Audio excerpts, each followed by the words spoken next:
teman-teman, kita sekarang berada di sebuah taman ya. Ini sekitar seputaran Taman Sari Banda Aceh. Dan ini adalah salah satu usaha dari beliajayaaceh.com ya.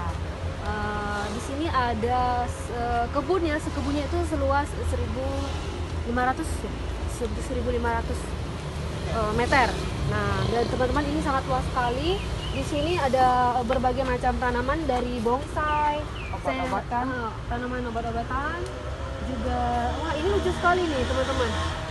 Ini belimbing wulu, buahnya bisa banyak tapi pohonnya kecil ya, kecil aja.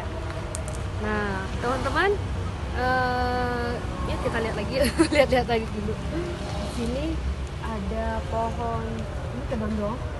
Ya, kedondong. Kedondong kecil aja yang biasanya itu dia tinggi ya, tinggi sekali. Nah ini banyak sekali teman-teman. Ini ada lemon.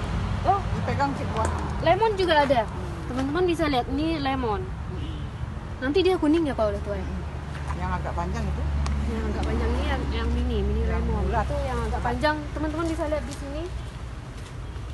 Tuh buahnya panjang. Ya, unik-unik sekali di sini teman-teman, bisa datang kunjungi langsung di Taman Sari ini. Di Nomor duanya. nomor 2 ya. Taman yang nomor 2-nya di sini. Yuk, silakan teman-teman kunjungi beliajaya.com ya, teman-teman bisa beliajayaaceh.com. Teman-teman bisa lihat di situ pohon-pohonnya. Mungkin teman-teman mau dekorasi taman rumahnya atau mau dekorasi acara-acara yang teman-teman inginkan. Dan ikuti liputan kita di channel YouTube CUTE, TJUTE. Jangan lupa subscribe. Sampai jumpa.